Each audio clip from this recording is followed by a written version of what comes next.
नमस्कार, मैं हूं रूपाली बर्वे और आप देख रहे हैं हमारी खास पेशकश कोरोना स्पेशल। आज कार्यक्रम में बात करेंगे कि कोरोना काल में एजुकेशन सिस्टम में नए नवाचारों की, ऑनलाइन एजुकेशन क्या क्लासरूम सिस्टम को रिप्लेस कर देगा और साथ ही स्कूल खुलने को लेकर डॉक्टरों का नजरिया।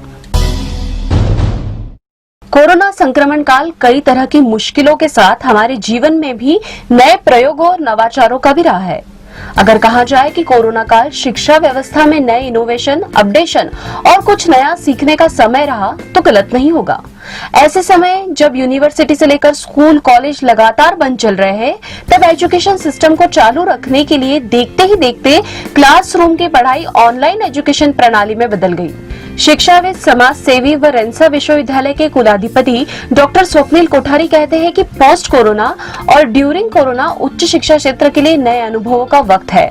यह हम सबके लिए सीखने, अपडेशन और इनोवेशन का दौर है। देखिए, पोस्ट कोरोना और ड्यूरिंग कोरोना उच्च शिक्षा क्षेत्र के लिए बहुत सारे नए अनुभवों का वक्त है। मुझे लगता है कि अभी समय लगेगा, 2 महीने और लगेंगे जब स्टूडेंट्स कैंपसेस में आ पाएंगे और ये हम सब के लिए सीखने का दौर है। उच्च शिक्षा के समस्त जो लोग हैं उनके लिए अपडेशन का दौर है, इनोवेशन का ये दौर है। हमें ऑनलाइन क्लासेस की पद्धति को और विकसित करना होगा और रिफाइन करना होगा और इफेक्टिव करना होगा और ऑनलाइन सिस्टम से हायर एजुकेशन जो है नई ऊंचाइयां छुएगा। जैसे मैं आपको उदाहरण के लिए बताना चाहता हूं, IIT के बहुत सारे फैकल्टी इस वक्त जो हैं ऑनलाइन पढ़ाने को तैयार हैं क्योंकि उनके कैंपसेस भी बंद हैं। हमने कुछ प्रयोग किए और IIM के कुछ फैकल्टी ने हमारे स्टूडेंट्स को पढ़ाया, जिसका नतीजा बहुत ही अच्छा रहा। हमने जूम पर भी ये क्लासेस करी, उसके बाद हमने इंडियन ऐप्स पर भी ये क्लासेस करी, वेबएक्स पर भी ये क्लासेस करी, गूगल टीम्स पर भी ये क्लासेस करी। तो इस तरह के नए प्रयोग करने का ये वक्त है और ऑनलाइन एजुकेशन को पूरी तरह से एक्सप्लोर करने का ये वक्त है। यूनिवर्सिटी में होने वाले सेमिनार को वेबिनार ने रिप्लेस कर दिया है। दरअसल यह दौर ऑनलाइन एजुकेशन को एक्सप्लोर करने का सबसे अच्छा वक्त है। कोरोना काल में ऑनलाइन एजुकेशन का दौर आने के बाद देश में यह बहस भी शुरू हो गई है कि आने वाले समय में क्लासरूम सिस्टम खत्म होकर पूरा फोकस ऑनलाइन एजुकेशन पर ही हो जाएगा। इसको लेकर एक्सपर्ट की राय अलग अलग है। वेब दुनिया से बातचीत में शिक्षाविद व HRD मंत्रालय के वैज्ञानिक एवं तकनीकी शब्दावली आयोग के सदस्य डॉक्टर अविनाश पांडे कहते हैं कि यह सही है कि कोरोना कालखंड में पूरी दुनिया में ऑनलाइन शिक्षा की ओर रुझान बढ़ा है, लेकिन जहां तक भारत की बात है तो यहाँ ऑनलाइन एजुकेशन सिस्टम कभी भी एक्चुअल क्लासरूम सिस्टम को रिप्लेस नहीं कर पाएगा।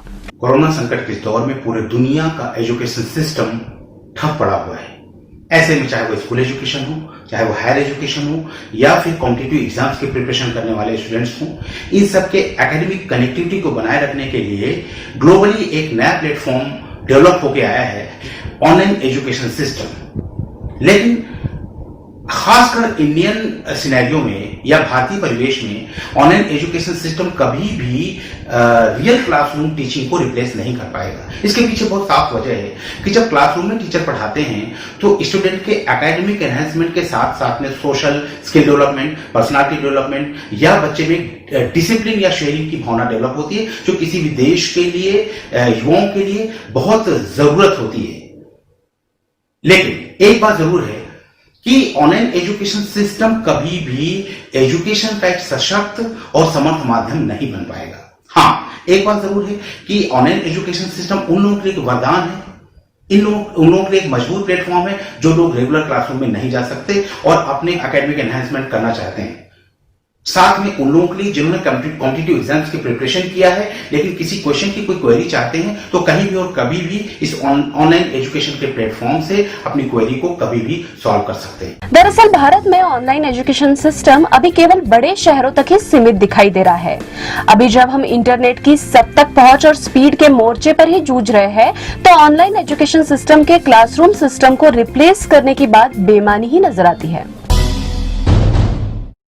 कोरोना संक्रमण के बढ़ने के बीच स्कूलों को खोलने को लेकर भी बहस दिनों दिन तेज होती जा रही है। HRD मंत्री रमेश पोखरियाल निशंक ने 15 अगस्त के बाद स्कूल और शैक्षणिक संस्थान खोले जाने की बात भी कही है। वेब दुनिया से बातचीत में शिशु रोग विशेषज्ञ डॉक्टर सुषमा रावत कहती है कि जब तक कोई भी शहर ग्रीन जोन घोषित न हो जाए, वहां शैक्षणिक गतिविधियां शुरू नहीं होनी चाहिए। भले ही बच्चों में बीमारी का खतरा कम है, मगर बच्चे स्कूल से बीमारी घर ले जा सकते हैं और घर में बुजुर्ग कोरोना का शिकार हो सकते हैं। कतई नहीं। जब तक हर शहर में 1 महीने तक एक भी नया मरीज नहीं आता है, मतलब वो शहर ग्रीन जोन बिल्कुल परफेक्टली डिक्लेयर हो जाता है, तब हम स्कूल चालू करेंगे। क्यों?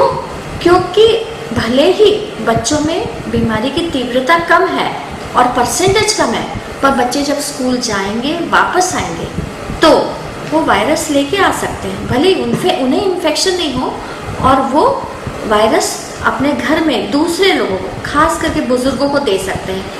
और बुजुर्गों में ये बीमारी बहुत खतरनाक साबित हो रही है, तो हम इतना बड़ा खतरा नहीं ले सकते हैं। हम ऑनलाइन शिक्षा से बहुत खुश हैं और जिन इलाकों में ऑनलाइन शिक्षा की सुविधा नहीं है, हम रेडियो को साधन लेकर इस्तेमाल कर सकते हैं। और मैं आपको कहना चाहूँगी कि ऑनलाइन शिक्षा से भी ज़्यादा ज़रूरी हमें बच्चों की खेलकूद की चिंता करना चाहिए, क्योंकि खेलकूद के कारण बच्चों की इम्यूनिटी बढ़ती है। और मैं एक सत्य आपको बताना चाहती हूँ कि शहर में जितने बच्चे हैं, उतने खेल के मैदान उपलब्ध नहीं हैं। और कॉलोनी के जो गार्डन हैं, उन्हें या तो मंदिर या कम्युनिटी हॉल या क्लब या बुजुर्गों के वॉकिंग ट्रैक में कन्वर्ट कर दिया गया है। मेरी सभी से गुजारिश है कि शहर में बच्चों के लिए खेलकूद के मैदान और बढ़ाने हैं और वहाँ कोच भी उपलब्ध करना है, जिससे हमारे बच्चों की इम्यूनिटी बढ़ी रहे। ऑनलाइन शिक्षा के अलावा एक और महत्वपूर्ण चीज़ है ऑनलाइन संगीत, ऑनलाइन पब्लिक स्पीकिंग। संगीत से मन और मस्तिष्क दोनों मजबूत होते हैं, इम्यूनिटी भी बढ़ाते हैं। इसके अलावा हम ये सोचेंगे कि ये साल हमारी सबसे बड़ी प्रायोरिटी है हमारा जिंदा रहना। ये बीमारी आई है, बहुत इसने त्रास दिया है, पर ये जाएगी। और ये जब जाएगी तो जिन जिन चीज़ों में हम पीछे रह गए, हम सब ठीक कर लेंगे।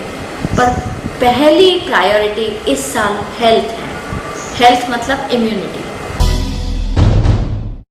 कोरोना काल में घर में बच्चों के कैद रहने से उनके मानसिक स्वास्थ्य पर बहुत बुरा प्रभाव पड़ा है।